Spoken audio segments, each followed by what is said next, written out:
In my previous life, my mother-in-law asked me to write down my name and birth date, claiming it was to honor our ancestors, but then she secretly used my birth date to extend the life of my sister-in-law, who had cancer. I aged rapidly and died. After being reborn, on the day I was asked to write my birth date again, I deliberately wrote down the birth date of a disabled elderly person. Let's see what you used to extend your life now. Footsteps sounded outside. It was my mother-in-law. I heard her talking to someone at the door, her voice hushed, but for some reason, my hearing had sharpened as I aged. She said, soon, looking at her condition, she won't last the month. Once she closes her eyes, our Shosho will be completely cured. Shosho is her daughter, my sister-in-law. The door opened, and my mother-in-law came in carrying a bowl of thin porridge, a forced smile on her face. Here, Nyan, have some porridge. I looked at the bowl, so watery I could see my reflection, with barely any rice grains to count. 3 years ago, when I first married into this family, she wasn't like this. Back then, she would cook delicious meals for me every day: pork rib soup, braised pork, steamed fish, never repeating a dish. I was foolish enough to boast to my own mother, saying how lucky I was to have such a caring mother-in-law. My mother sighed at the time and said, as long as she treats you well, live a good life. Looking back now, I realize my mother probably saw something back then, but I was too blinded by love to understand anything. My mother-in-law placed the porridge bowl on the bedside table and left without waiting for me to drink it. The door wasn't fully closed, leaving a crack. I heard her enter the next room, where my sister-in-law Shosho lived. Shosho's voice came through, full of energy, nothing like a sick person. Soon, don't worry, Mom made you ginseng soup, drink it while it's hot. If it weren't for needing her life to extend mine, I would have kicked her out long ago. Just looking at her face annoys me. Old and ugly, absolutely disgusting. All right, enough. Once she's dead, this house will be ours. I've already checked with her family. No influential relatives. They won't cause any trouble. I leaned against the headboard, listening to these words, yet my heart remained surprisingly calm. It wasn't that I wasn't sad. I had already grieved long ago. When I first discovered the truth, I cried, I made a scene, I begged, but it was useless. My dear husband knew about this from start to finish. His mother planned to trade my life for his sister's, and he knew all about it.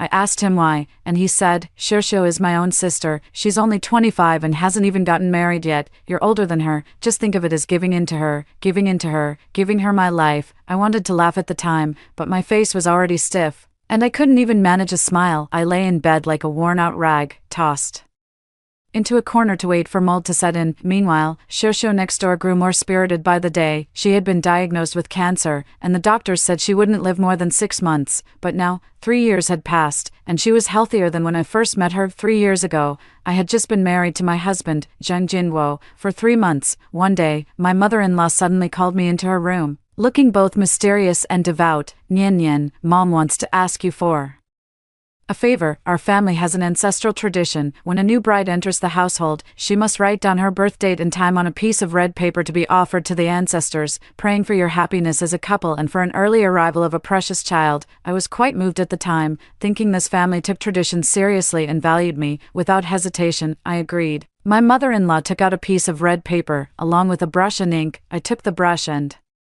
obediently wrote down my name, date of birth, and the exact time. She took the red paper, held it up to the light to examine it carefully, folded it neatly, and said she would place it before the ancestral tablet. I still remember the look on her face at that moment. Her eyes lit up, and the corners of her mouth lifted slightly. At the time, I thought she was happy, but looking back now, it was the excitement of having succeeded. After writing that, I started feeling off. First, I had nightmares every night, dreaming that something was pressing down on me, making it hard to breathe. Then, I lost all energy, feeling drowsy and listless during the day, unable to muster any enthusiasm for anything. I went to the hospital for a checkup, and the doctor said there was nothing wrong. I was just too tired and needed to rest properly. I rested, but I didn't get better. Instead, I got worse. One day, I looked in the mirror and suddenly noticed fine lines at the corners of my eyes. I'm only 29.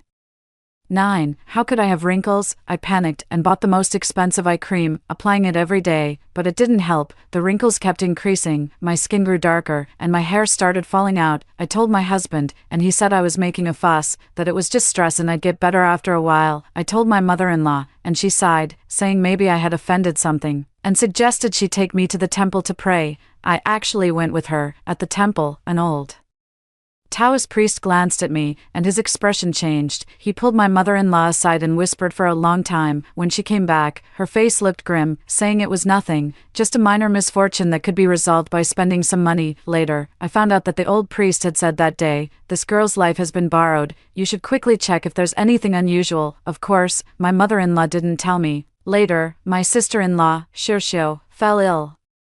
Xiao had always been frail, sickly since childhood. My mother-in-law said it was something she was born with, and there was nothing to do but care for her. When Xiao was 25, she was diagnosed with terminal cancer. The doctor said she had at most 6 months. My mother-in-law cried her heart out, and my husband sighed every day. At that time, even though I was suffering myself, I forced myself to help take care of Xiao. Brewing her medicine, cooking for her, washing her clothes, I gave everything I could, but what they wanted was my life. Xiao's condition suddenly began to improve. The doctor called it a miracle. My mother-in-law said it was the ancestors' blessing. Only I was becoming less and less like a person. 3 years, a full 3 years, I went from a 29-year-old young woman to a 70-something-year-old old lady, lying in bed, listening to Xiao's hearty laughter next door. A sudden surge of anger rose in my heart. Why should I die? What did I do wrong? Just because I married into their family, just because I was kind-hearted.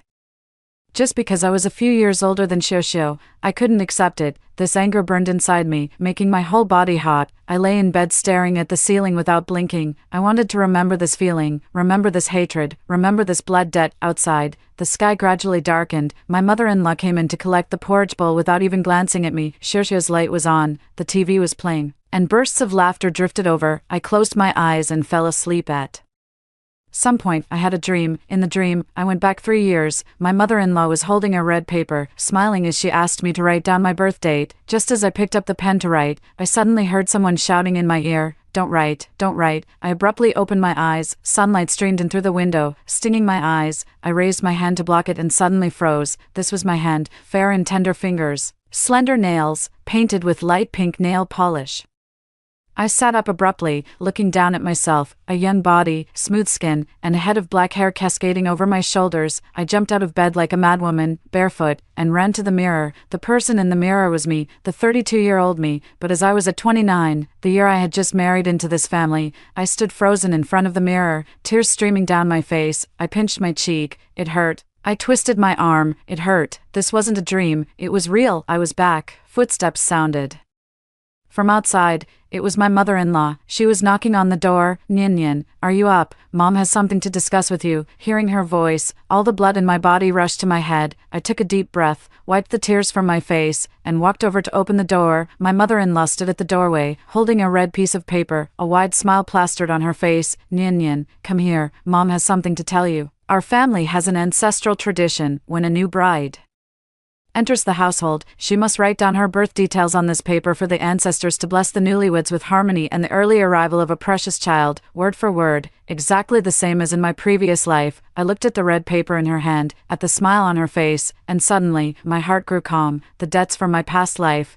this time, I'd settle them properly. I smiled and said, "All right, Mom. I'll write it right away." She followed closely behind, her eyes fixed intently on the paper in my hand. I sat down at the table, picked up a brush, and dipped it in ink. What had I written in my previous life? My real name, my true birth details, and the exact time of my birth. This time, my mind raced. Whose details should I write? Writing a random one wouldn't work. They'd surely find a way to verify it. It had to be a real person's details, and someone with particularly bad fortune. Suddenly, a person came to mind, Old Lady Wang, who collected scrap at the entrance of our neighborhood. She was 78 years old, had trouble walking, and limped along. I'd heard she broke her leg when she was young, couldn't afford treatment, and was left disabled. Her husband had died long ago, her son ignored her, and she lived alone in a shabby shack behind the neighborhood, surviving by collecting scrap. I happened to know her birth details in my previous life. When I was nearing death, I overheard my mother-in-law chatting with Xiao. Xiao asked, "Mom, what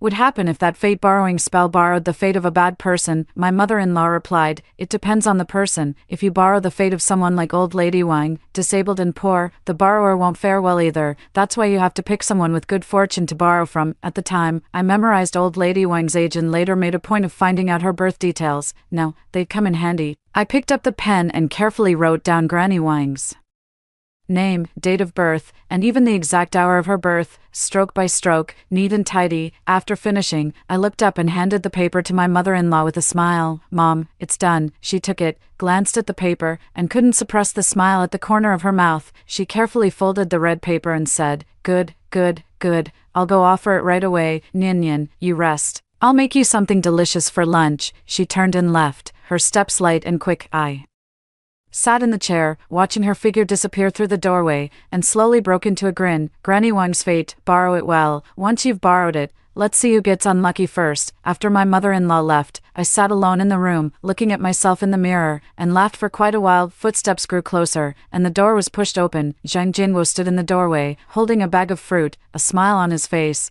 "Nyan, I bought you strawberries, your favorite."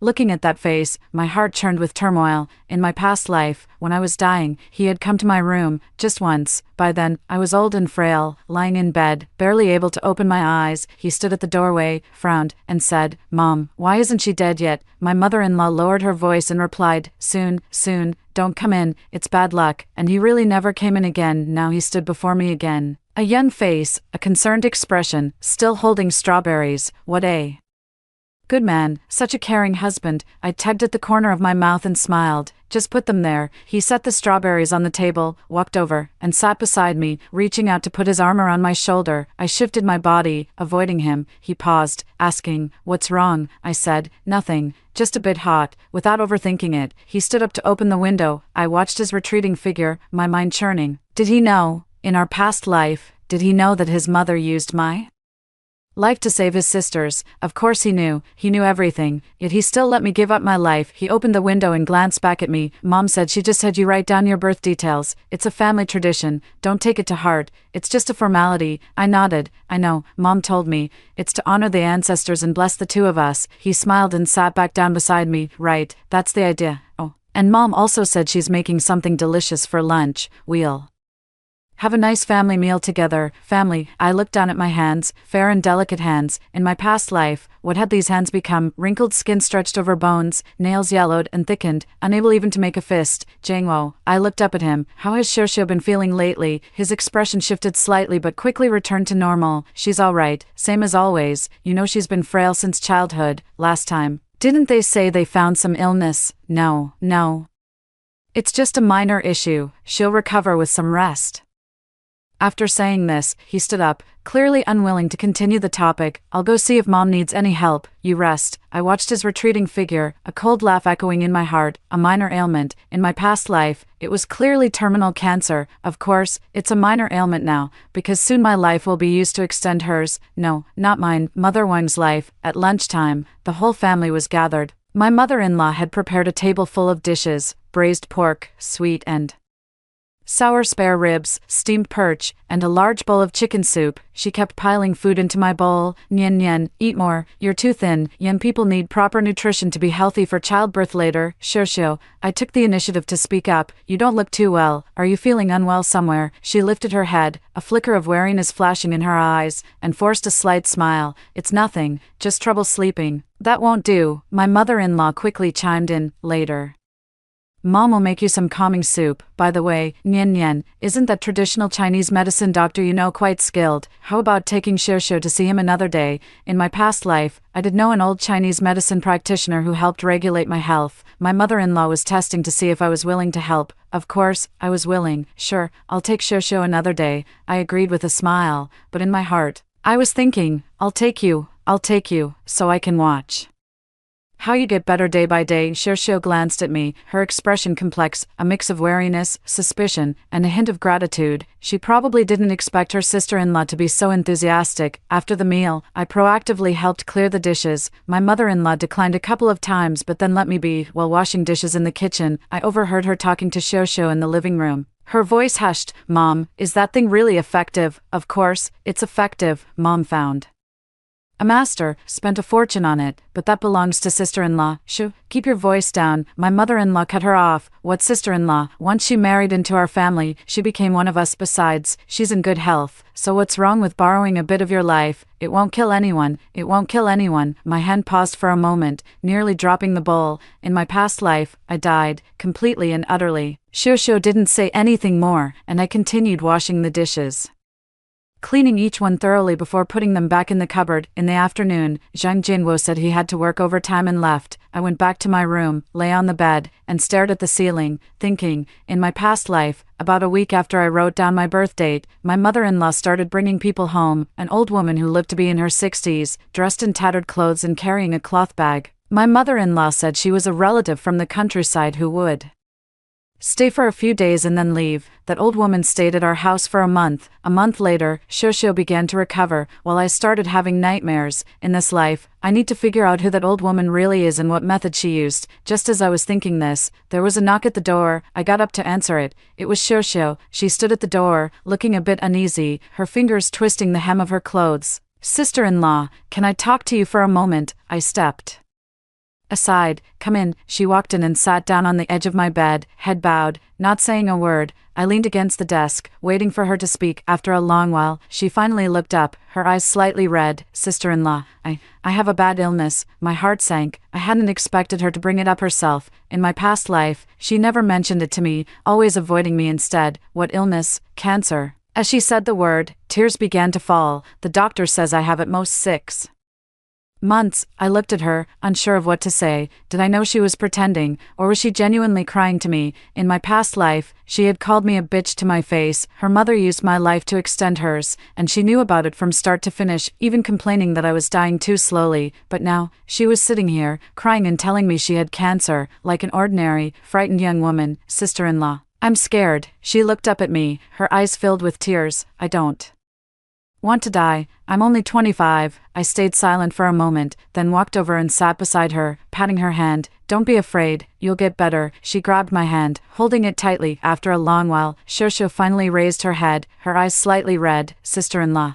I have a bad illness. My heart sank. I hadn't expected her to tell me on her own. In my past life, she had never mentioned it to me, always avoiding me whenever we met. What illness? Cancer. As she uttered those 2 words, tears began to fall. The doctor said at most 6 months. Sister-in-law, I'm scared. She looked up at me, her eyes filled with tears. I don't want to die. I'm only 25. I stayed silent for a moment, then walked over and sat beside her, patting her hand. Don't be afraid, you'll get better. She grabbed my hand, holding it tightly. Sister-in-law, you'll help me, right? You're my sister-in-law. You'll help me, won't you? I looked at her hand, fair and delicate, with neatly trimmed nails. In my past life, did these hands eventually become as old as mine? No, she remained young and healthy, living on with my life. Yes, I heard myself say, I'll help you. She released my hand, wiped her tears, and forced a smile. Thank you, sister-in-law. The old woman's voice carried a hint of confusion. This birth chart, this fate, it's not quite what you described. What's wrong? Is it bad? Not bad. But this fate is one of longevity, yet also one of loneliness. You'll live, but you'll suffer. Your legs and feet will be weak, your later years bleak, and your children and grandchildren unfilial. I covered my mouth, almost laughing out loud. Yes, that's exactly Granny Wang's fate. Weak legs and feet, unfilial descendants, a life of suffering. My mother-in-law fell silent for a moment, then said, well, can it still be used? It can be used, but forget it, since it's already been brought. Let's use it. After all, it's about extending life, as long as she lives longer. Who cares what kind of life it is? All right, you decide. I quietly retreated to my own room, closed the door, lay on the bed, and stared at the ceiling with my eyes wide open. Use it well. I want to see just what kind of person your Shosho will become with Granny Wang's fate. The next day, the old woman began her ritual. My mother-in-law said she needed to chant scriptures in front of the ancestral tablets at home and asked us not to disturb her. Zhang Jinwo went to work as usual. Shosho hid in her room and refused to come out, and I sat alone in the living room pretending to watch TV. My ears perked up. The old woman stayed in my mother-in-law's room the entire day, not even coming out for lunch. My mother-in-law brought the food in for her. In the afternoon, I heard some strange noises coming from inside, like chanting or something rattling. In the evening, the old woman emerged. Her face was pale, as if she was exhausted. Seeing me sitting in the living room, she paused for a moment, then smiled and said, Nian Nian.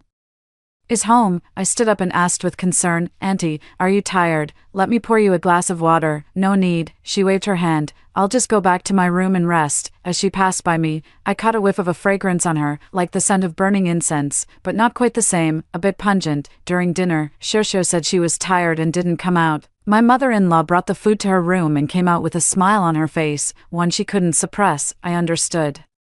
Then, the old woman had likely completed the ritual and had already begun transferring the life force to Shosho. Over the next few days, I observed Shosho's changes closely. For the first 2 days, there was no noticeable difference. She was still sickly, unable to eat or sleep well, her face sallow. On the 3rd day, she ate half a bowl more during meals. On the 4th day, she came out and sat in the living room for a while, watching TV. On the 5th day, a bit of color returned to her face, and the dark circles under her eyes lightened. My mother-in-law was overjoyed, constantly murmuring about the ancestors' blessings. Zhang Jinwo was happy too, talking more during meals, only I felt a growing chill in my heart. It wasn't because the fake birth chart I wrote was useless, it was because their reaction to Shosho's slight improvement made them so happy. In my past life, as I aged day by day and moved closer to death, were they ever this happy? No, they were only impatient, resentful, and patiently waiting for me to die. In the evening, the old lady came out. Her face was a bit pale, as if she was quite exhausted. Seeing me sitting in the living room, she paused for a moment, then smiled and said, Nian Nian is home. I stood up and asked with concern, Auntie, are you tired? Let me pour you a glass of water. No need, she waved her hand. I'll just go back to my room and rest. As she walked past me, I caught a scent on her. It smelled like incense, but not quite the same, a bit pungent. A few more days passed, and Shosho was getting better and better. She could go outside, take walks downstairs, help her mother-in-law with cooking. Her complexion became rosy, and she even gained some weight. When she smiled, her eyes curved, and she looked no different from a healthy person. Her mother-in-law told everyone she met that her daughter had encountered a benefactor and was cured. The neighbors all said Shosho was lucky to have such a good mother. No one asked about me, no one even glanced my way. I didn't mind, I was waiting. Granny Wang's fate was starting to take effect. That evening, I was on the balcony collecting clothes when I happened to see Granny Wang returning from outside. She was carrying a large bag filled with plastic bottles she had picked up, walking with a limp. The bag dragged on the ground, making a grating sound. Watching her back, seeing her struggle to climb the stairs, I suddenly felt a pang of discomfort. She was innocent.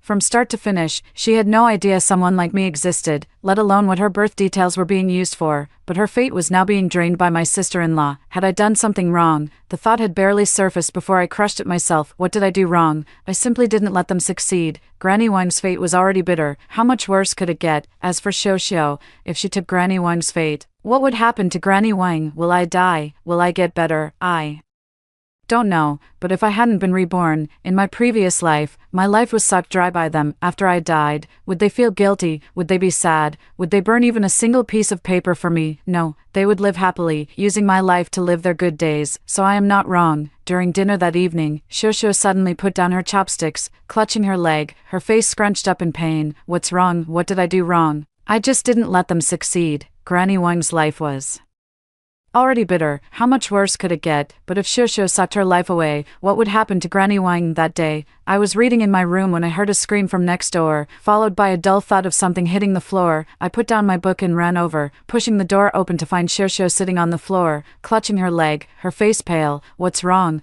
I crouched down to ask about her leg, but it suddenly went weak. Unable to support her, she was in so much pain she gasped for breath, beads of sweat forming on her forehead. I looked down at her leg. There was nothing visibly wrong, no redness or swelling. I pressed her hand firmly against it, just below the knee, where her fingernails had dug into the flesh. Granny heard the commotion and rushed over, and together we helped Shosho back to bed. Granny quickly asked, what happened? Shosho clutched her leg, her face twisted in pain. My leg suddenly cramped up. It hurts. Granny helped her back to her room. I sat at the dining table, slowly picking at my food. Cramps. Granny Wang's leg had an old problem. It had been broken when she was young and would ache on cloudy or rainy days. Shosho's leg had never had any issues before. I was reading in my room that day when I heard a scream from next door, followed by a dull thud of something hitting the floor. I put down my book and ran over, pushing the door open to find Shosho sitting on the floor, clutching her leg, her face pale. What happened?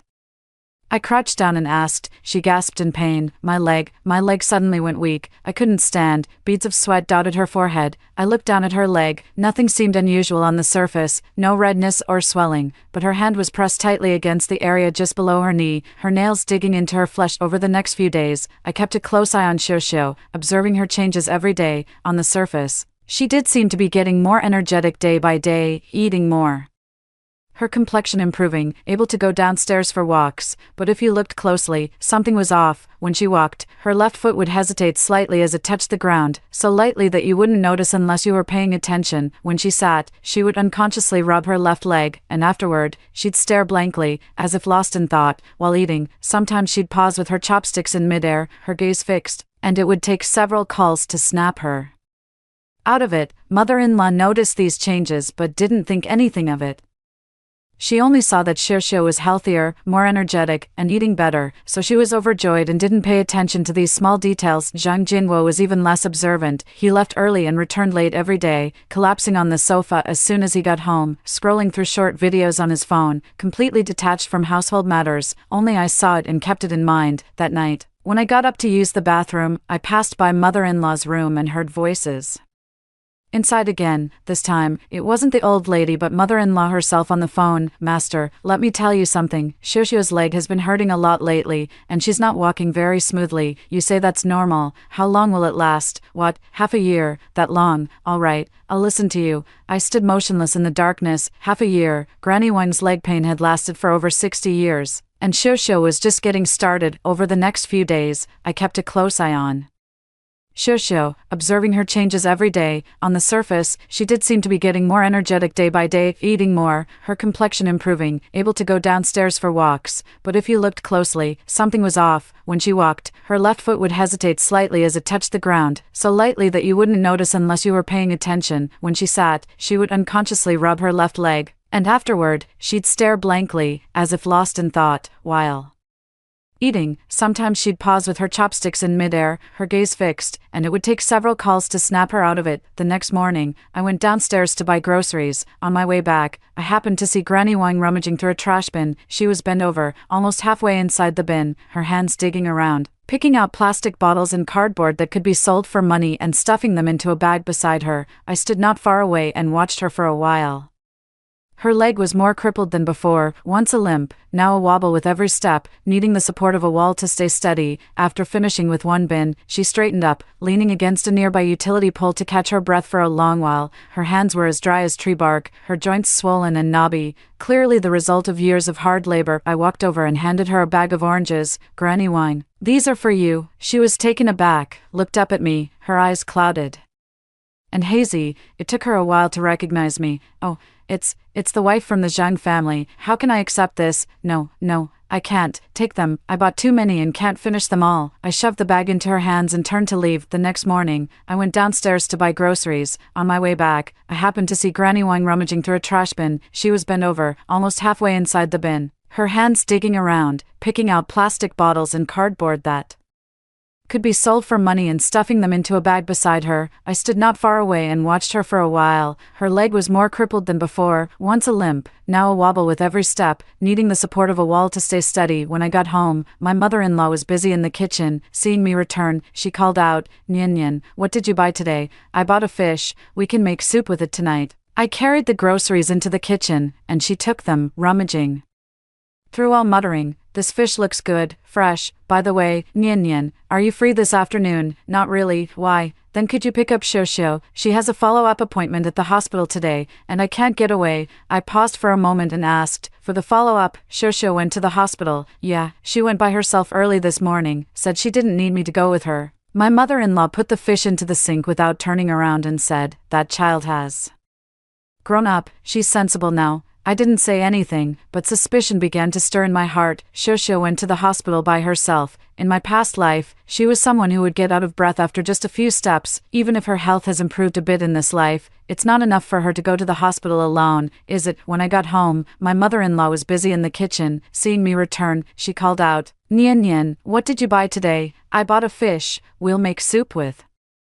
it tonight. I carried the groceries into the kitchen, and my mother-in-law took them, rummaging through them while muttering, "This fish is good, fresh. By the way, Nyan, are you free this afternoon?" "Not really." "Why? Then go pick up Shosho. She went to the hospital for a follow-up today, and I can't get away from here." I paused for a moment and asked, "Follow-up? Shosho went to the hospital?" "Yeah. She went by herself early this morning, said she didn't need me to go with her." My mother-in-law put the fish into the sink without turning around and said, "That child has grown up, she's sensible now." I didn't say anything, but suspicion began to stir in my heart. Shosho went to the hospital by herself. In my past life, she was someone who would get out of breath after just a few steps. Even if her health has improved a bit in this life, it's not enough for her to go to the hospital alone, is it? When I got home, Shosho had already returned and was sitting in the living room watching TV. Seeing me come in, she smiled and said, "Sister-in-law, you're back." "Yeah," I replied, changing my shoes and sitting down next to her. "How was the follow-up today? What did the doctor say?" "It was good. He said I'm recovering well," she said, her eyes fixed on the TV, not looking at me. "That's good." I paused for a moment and then asked, "By the way, was anyone following you when you came back?" Her body stiffened briefly before quickly relaxing. "No." "Why do you ask?" "It's nothing. I just thought I saw someone who looked a bit like one of our neighbors back home. I must have been mistaken," she acknowledged with a sound and continued watching TV. I didn't press further, but I made a mental note of it. When I got home, Shosho had already returned and was sitting in the living room watching TV. Seeing me come in, she smiled and said, "Sis, you're back." I changed my shoes and sat down beside her. "How was your checkup today? What did the doctor say?" "It went well, he said I'm recovering nicely." Her eyes remained fixed on the TV, not looking at me. "That's good." I paused for a moment and then asked, "By the way, was anyone following you when you came back?" Her body stiffened briefly before quickly relaxing. "No." "Why do you ask?" "It's nothing. I just thought I saw someone who looked a bit like one of our neighbors back home. I must have been mistaken." She acknowledged with a sound and continued watching TV. I didn't press further, but I made a mental note of it. That night, I tossed and turned in bed, unable to sleep. Who is that man in black? What was his connection to Shosho? Her reaction was clearly off. When I asked if someone was following her, her body stiffened. She knew that person, or at the very least, she knew someone was following her. I quietly got up and opened the door a crack to peek outside. The hallway was pitch black, and I couldn't see anything at first. I squinted, letting my eyes adjust for a while before I could vaguely make out a shadow moving slowly toward the entrance. The shadow was walking slowly, limping. It was Shosho. Where was she going so late at night? I gently pulled the door open and followed her. She opened the main door, went out, and didn't close it properly, leaving a gap. The next day, Shosho acted as if nothing had happened, getting up as usual, eating as usual, and watching TV as usual. I didn't mention last night's incident, pretending I knew nothing, but deep down, I knew it wasn't that simple. What did Shosho know? Who is that man in black? How many more things were the mother and son hiding from me? Her figure disappeared into the stairwell. Standing in the darkness, I stared at Granny Wang's dilapidated shed, and an indescribable feeling welled up inside me. What had Shosho come to see? To check if Granny Wang was dead, or to see how her medicine ingredient was faring? I slowly walked back, tiptoed into the house, and lay back down on the bed. From next door came the sounds of Shosho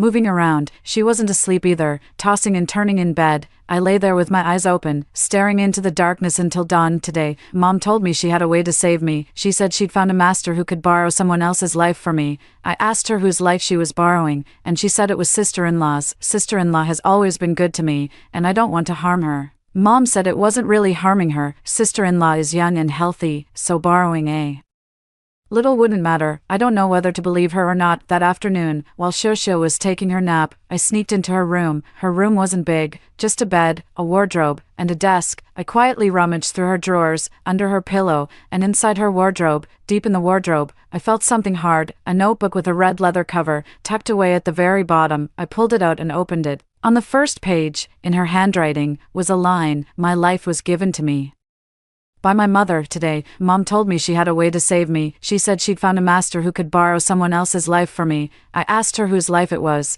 and she said it was my sister-in-law's. My sister-in-law has always been good to me, and I don't want to harm her. Mom said it wasn't really harming her. My sister-in-law is young and healthy, so borrowing a little wouldn't matter. I don't know whether to believe it or not." Mom brought home a red piece of paper today, saying it had my Sister-in-law's birth details written on it. Looking at that paper, my mind was in turmoil. Was my sister-in-law's life really going to become mine? The master came to our house, an old woman. Mom told me not to go out and to stay in my room. I could hear noises from next door, like chanting. I didn't know what it was, and I was terrified. Over the past few days, my health seemed to have actually improved a bit. I could eat again and had some strength. Mom was overjoyed, saying the master's method was working. I didn't know whether to be happy or scared. Last night, I dreamed of an old woman, very, very old, with completely white hair and a limp. She stood by my bed, just staring at me without saying a word. I woke up in a fright. When I woke up, my legs were aching terribly. That old woman came again. She stands by my bed every night, watching me. I don't dare tell Mom. She says I'm making a fuss. But I'm really scared. Who is she? Why is she coming for me? Back in my room, I sat on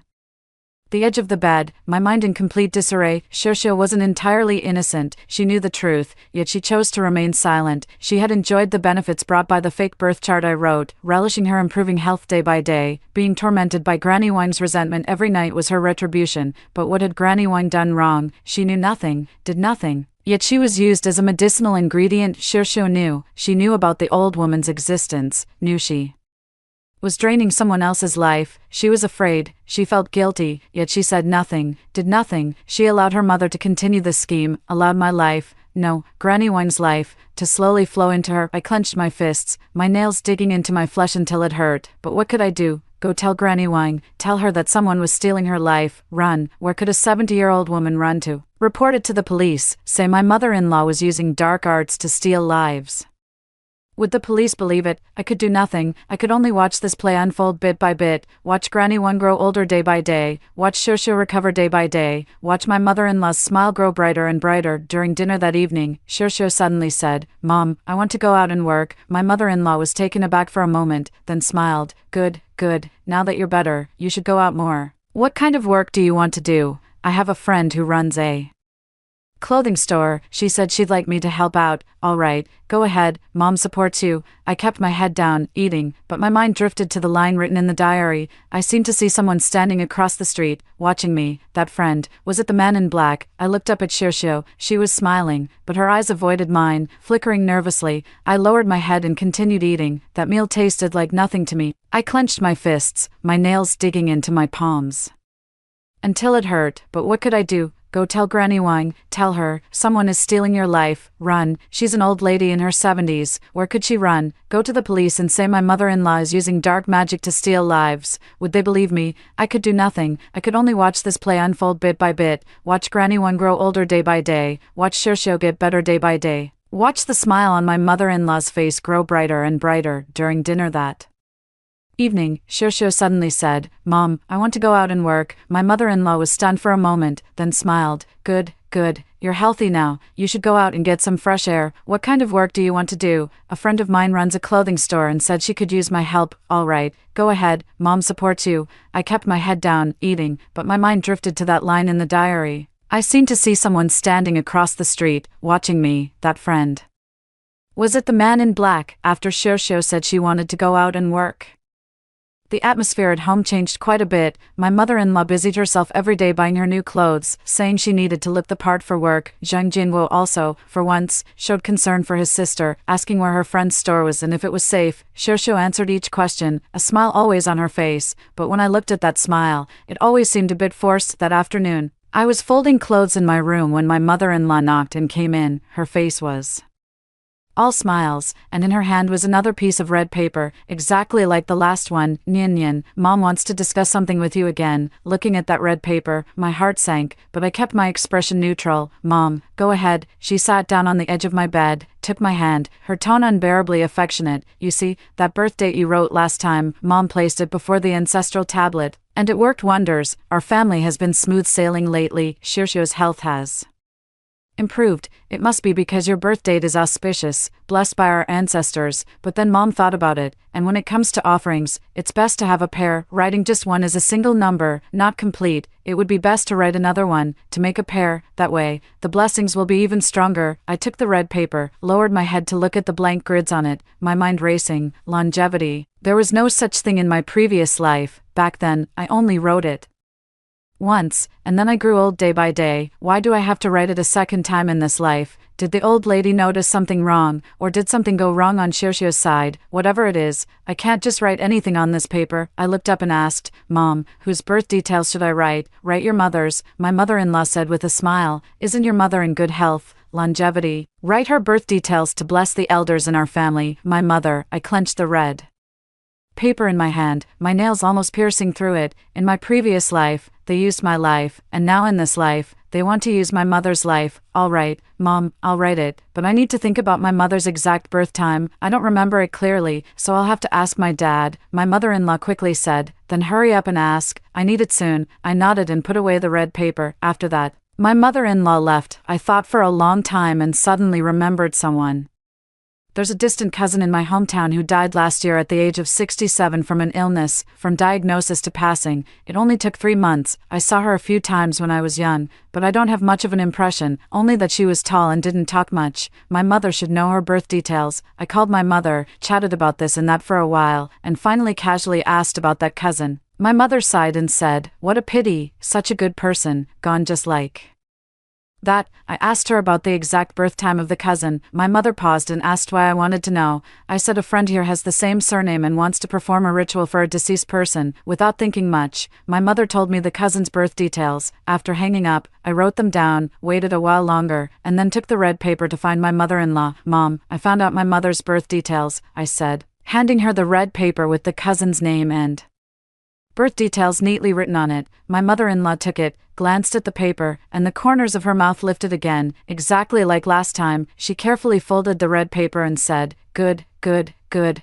I'll offer it right away. Thank you for your hard work. It's no trouble at all. It's what I should do," I replied with a smile, then turned and went back to my room. Over the next few days, I started observing Xiuxiu again. She really did go out to work, leaving early and returning late each day, dressed up nicely with makeup on her face, looking no different from those fashionable girls in the city, but I still noticed something off. Her leg was even more lame than before. In the past, she would only pause slightly when her left foot touched the ground, but now it was obvious when she walked that her left leg couldn't exert any strength, dragging along with each step. She noticed it herself too and started wearing long skirts to cover her legs, but the way she walked couldn't hide it. When she walked faster, the limp became impossible to conceal. And then there were her hands. Once during a meal, I saw her chopsticks tremble in her fingers, almost dropping onto the table. She quickly tightened her grip on the chopsticks and pretended nothing had happened as she picked up food, but I saw it clearly. Her hands were shaking. It wasn't the kind of trembling from nervousness,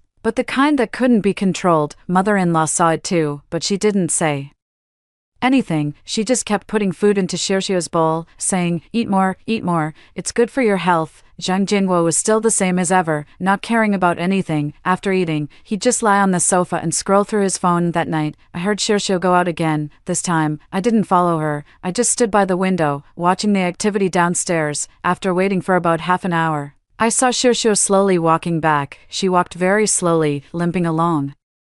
When she reached the building entrance, she suddenly stopped and looked up. I quickly ducked back, hiding behind the curtains. She stared for a long while before finally lowering her head and entering the building. The next day, I went to see Granny Wang. She was sitting at the entrance of her shed, looking even older than she had a few days before. Her hair had turned completely white as snow, and the wrinkles on her face were deep, one after another, deep enough to trap mosquitoes.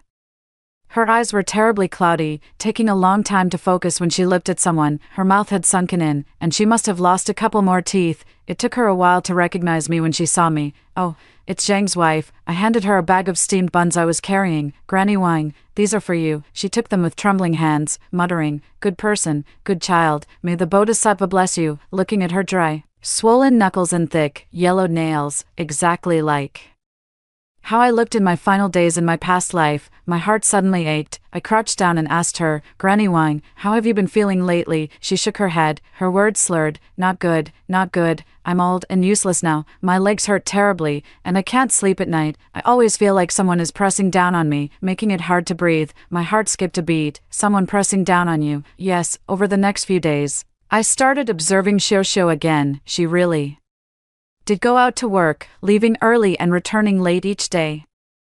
dressed up nicely with makeup on her face, looking no different from those fashionable girls in the city, but I still noticed something off. Her leg was even more lame than before. In the past, she would only pause slightly when her left foot touched the ground, but now it was obvious when she walked that her left leg couldn't exert any strength, dragging along with each step. That night, I heard Xiao go out again. This time, I didn't follow her, I just stood by the window, watching the activity downstairs. After waiting for about half an hour, I saw Xiao slowly walking back. She walked very slowly, limping along. When she reached the building entrance, she suddenly stopped and looked up. I quickly ducked back, hiding behind the curtains. She stared for a long while before finally lowering her head and entering the building. Back home, my mother-in-law was cooking, and Xiao hadn't returned yet. I went back to my room, lay on the bed, and stared at the ceiling. What was I doing? Was I seeking revenge or harming others? Granny Wang was innocent. She knew nothing from start to finish, yet she was used as a medicinal catalyst. No, she was tormented by nightmares every day, her health deteriorating day by day, and she wouldn't live for many more years. Did I do something wrong? But if I hadn't written that fake birth chart, I would be the one being tormented now.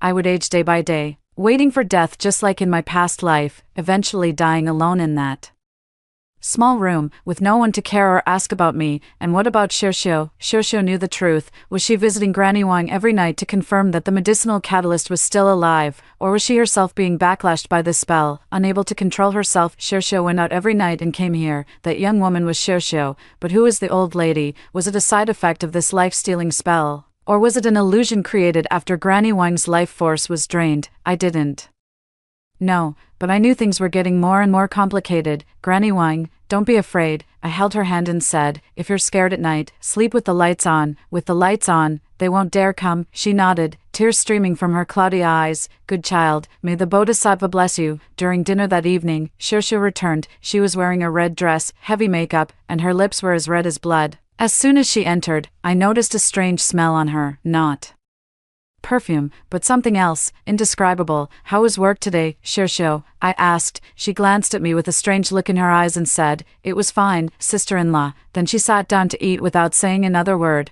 I noticed her hands were trembling even more than yesterday. She tried to steady her right hand with her left, but she couldn't stop the chopsticks from rattling in her grip. My mother-in-law saw it but pretended not to notice, constantly adding food to Xiao's bowl. Zhang Jingwo kept his head down, eating as if nothing was wrong. After dinner, Xiao said she wanted to go to bed early and went back to her room. My mother-in-law and I cleaned up the dishes. While washing them in the kitchen, my mother-in-law suddenly said, Nian, what do you think about Xiao lately? I paused for a moment. She's doing well. Her health has improved, and she's gone back to work. When we were having dinner in the evening, Xiao came back. She was wearing a red dress today, with heavy makeup, and her lips were as red as blood. As soon as she entered the door, I smelled a strange odor on her, not perfume, but something else, hard to describe. Xiao, how was work today? I asked. She glanced at me with a strange look in her eyes and said, it was fine, sister-in-law. Then she sat down to eat without saying another word. When I was going to bed at night, I heard movement again. First, the door to Xiao's room opened, then footsteps headed toward the entrance.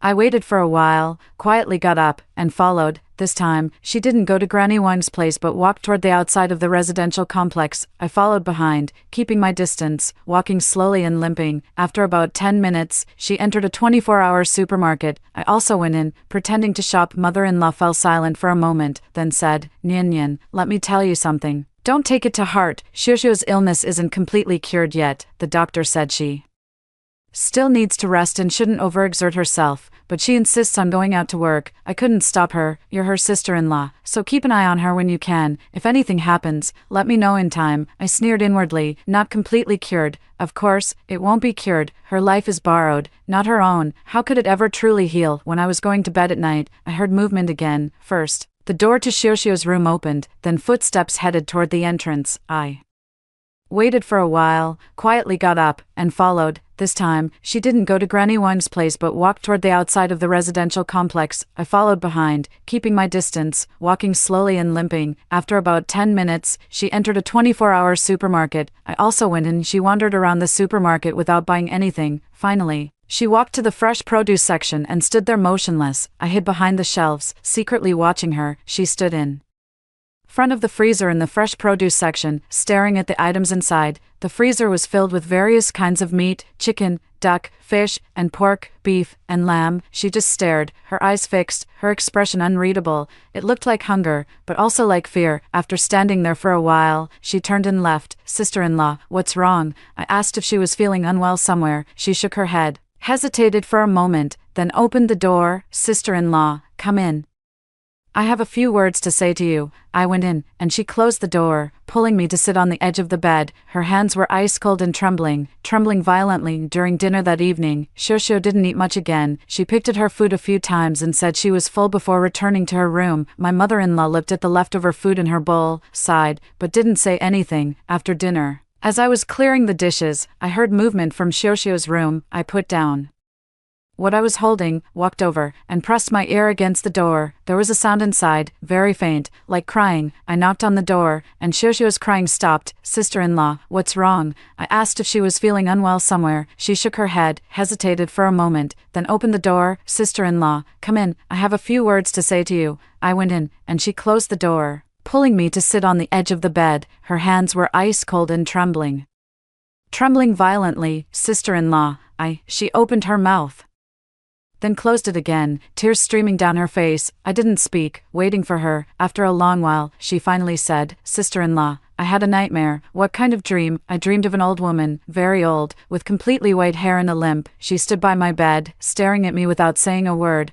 I was scared and wanted to run, but my legs wouldn't move. She just kept staring, all night long. She looked up at me, her eyes filled with fear. It's real. She comes every night, standing by my bed, watching me. When I open my eyes, she's there. When I close them, she's still there. I hide under the covers, and she stands outside them. Wherever I go, she follows and watches. She didn't know what else to say, then added, Sister-in-law, am I going to die? Don't talk nonsense. I took her hand. You're not going to die, Xiaoxiao, I said, my voice calm. The dreams you've been having might be because something's weighing on your mind. Is there something you're hiding from your mother? She flinched, looked up at me, a flicker of panic in her eyes. No, nothing, really nothing. She lowered her head and fell silent. I stood up and patted her shoulder. Get some rest. Don't overthink it. I walked to the door, then turned back. By the way, Xiaoxiao, do you know Granny Wang, the old woman who collects scrap downstairs? She suddenly looked up, her face turning pale. I looked at her and said slowly, she hasn't been well lately. You should go see her when you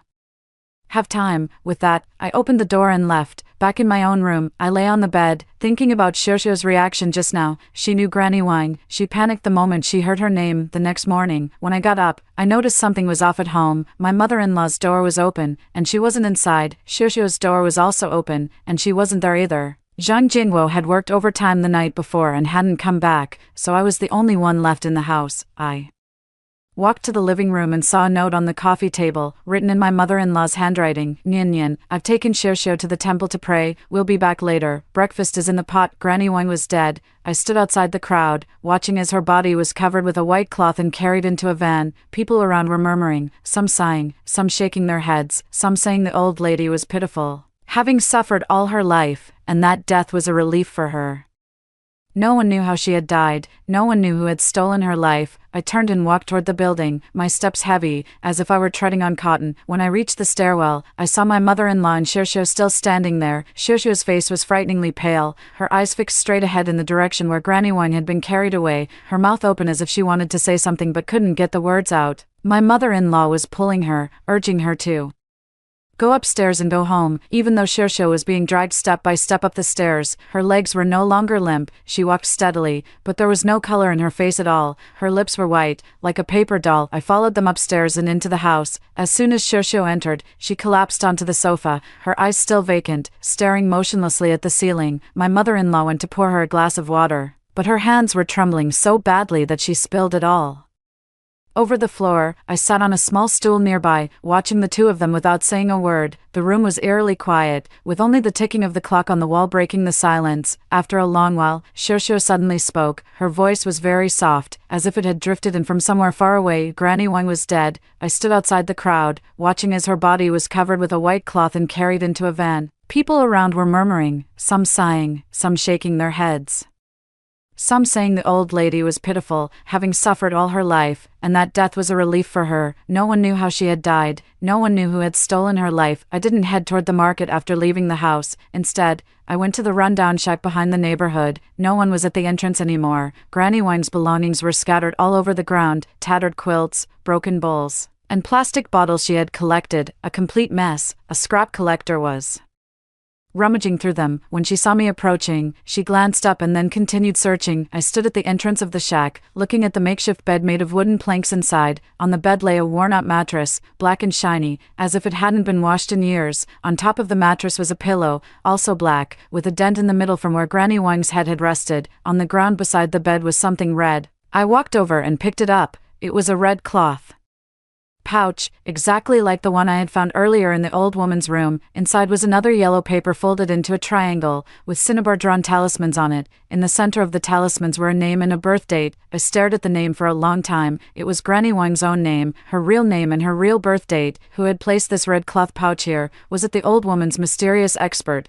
Or was it Xiao? I put the red cloth pouch in my pocket and turned to head back.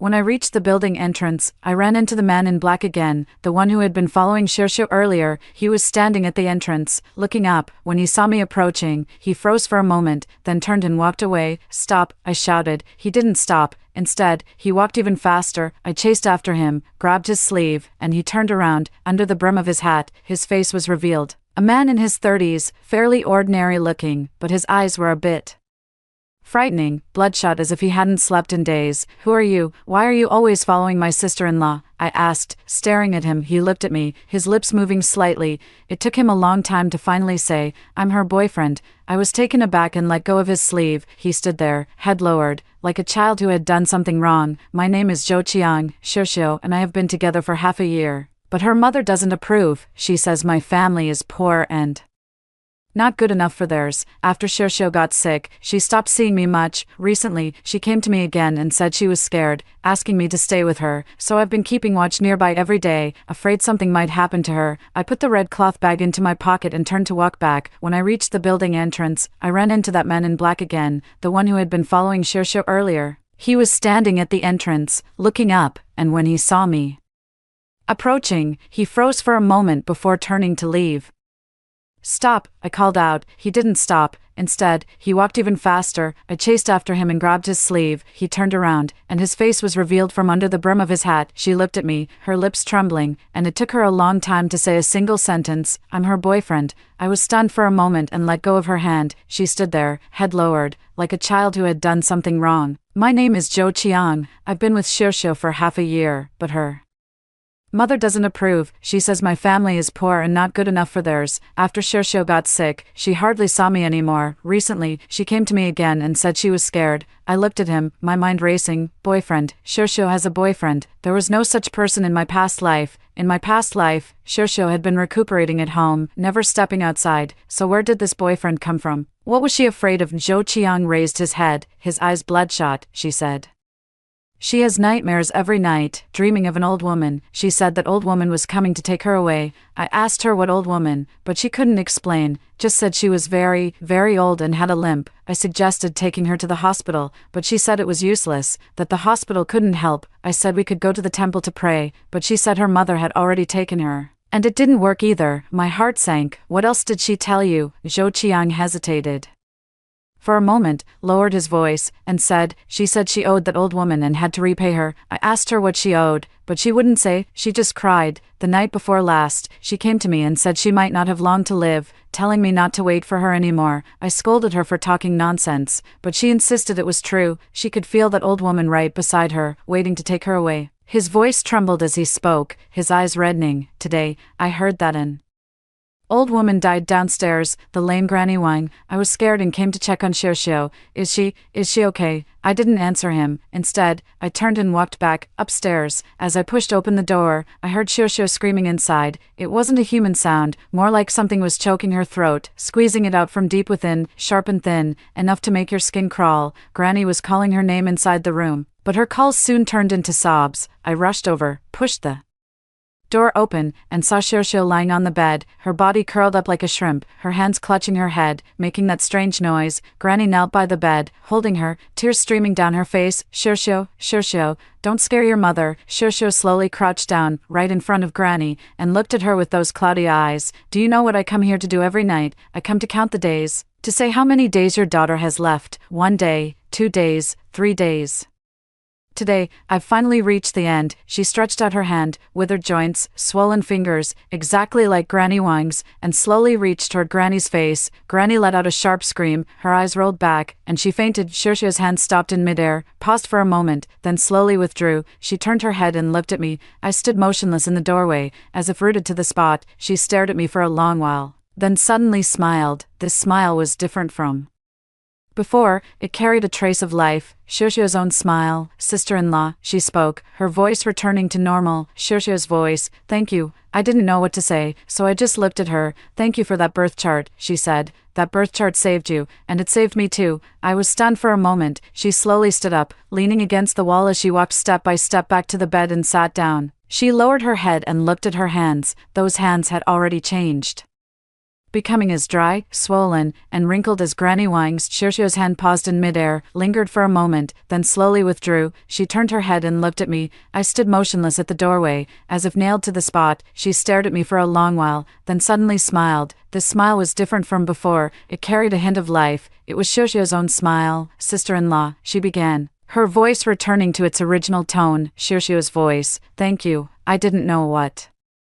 to say, so I just looked at her. Thank you for that birth chart, she said. That birth chart saved you, and it saved me too. I was stunned for a moment. She slowly stood up, leaning against the wall as she walked step by step back to the bed and sat down. She lowered her head and looked at her hands. Those hands had already changed, becoming as dry, swollen, and wrinkled as Granny Wang's. That so-called master, the one my mother found, was no master at all, she said softly. He was a fraud, preying on people like my mother. He took her money and gave me a talisman, claiming it could trade someone else's life for mine. My mother believed him and gave him your birth chart, but that talisman wasn't for borrowing life. It was for summoning spirits. She looked up at me. When you wrote Granny Wang's birth chart on it, Granny Wang's spirit was summoned. She comes to see me every night, not to harm me, but to keep me company. My heart trembled. To keep her company. She told me that she had a hard life, that her son ignored her, and she lived alone for decades. She said that after she died, no one would collect her body, no one would burn paper offerings for her, no one would remember her. She said I gave her a home, a place for her to stay every night, and she was very content. Xiaoxiao's tears fell,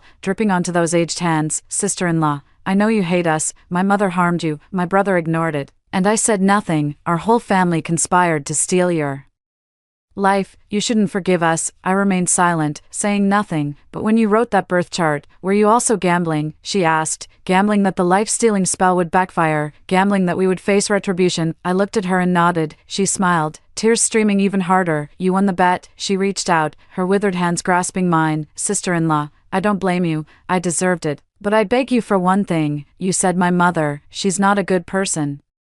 She's greedy, she harms others, but she's my mother. When she wakes up, don't tell her any of this. Let her think I died of illness. Don't let her know that the master she sought was her own dead son. These words shook me to the core. Looking at her, her eyes grew increasingly clouded, her voice softer and softer. My brother drowned in the river when he was 3 years old. My mother cried for years. Later, she became superstitious, searching everywhere for someone to summon my brother's spirit back. The master she found was the one she herself had summoned.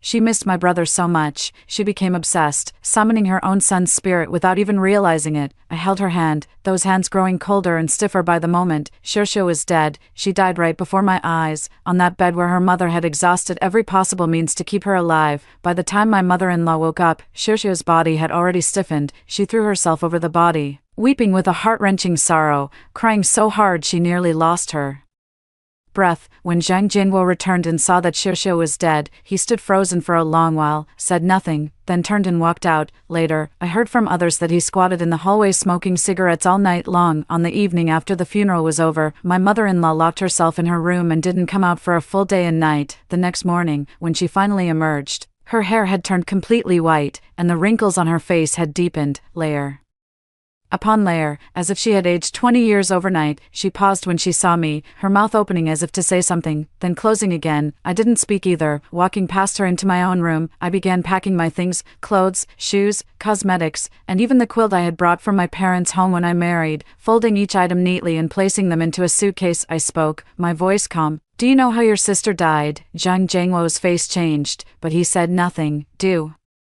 you know your mother sought a mystic to extend your sister's life? Still, he remained silent. Do you know that mystic used my birth details in a ritual? He lowered his head, unable to meet my gaze. I smiled, but as I smiled, tears began to fall. You knew everything. You knew it all from the very beginning. You said nothing, did nothing, just waited for your mother to trade your wife's life for your sister's. Now your sister is dead. Your mother has lost her mind, and you come asking me why. I'm leaving now. He lifted his head as if to say something, but I cut him off. Don't say anything, I said, picking up my suitcase and walking past him. Our accounts were settled in our past life. In this life, I owe nothing to anyone in your family. I walked to the door, and my mother-in-law stood in the living room watching me. Her hair had turned completely white, the wrinkles on her face deep and shallow, and her eyes were hollow and empty, exactly like the reflection I saw in the mirror.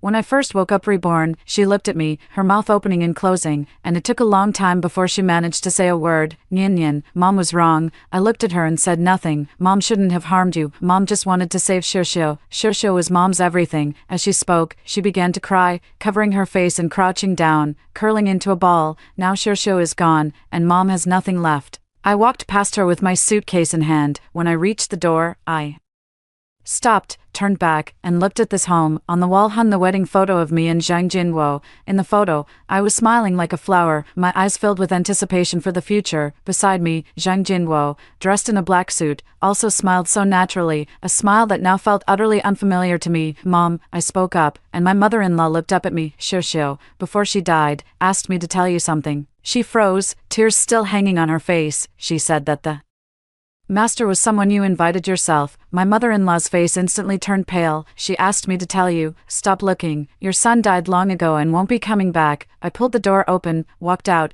and closed it behind me. A heart-wrenching wail came from inside, exactly like the one when Xiuxiu died that day. I didn't look back. I went downstairs, left the residential complex, and stood by the roadside, watching the cars and people come and go. The sun was blazing, making it hard to keep my eyes open, but I felt warm all over, a world apart from lying in that little dark room waiting to die in my past life. Carrying my suitcase, I walked a few steps toward the bus stop, then stopped. I turned back to look at the complex, at that building, at that window. Behind that window was the place I had lived for 3 years. In those 3 years, I had laughed, cried, hoped, died, and then I came back. I settled the scores that needed settling, repaid the debts that needed repaying, and now it's time to go. The bus arrived, and I boarded with my suitcase, finding a seat by the window. As the bus started moving, I glanced outside. The neighborhood grew farther and smaller, eventually disappearing from view. I leaned back in my seat, closed my eyes, and the image of Xiuxiu's face before she died surfaced in my mind. She said, "Sister-in-law,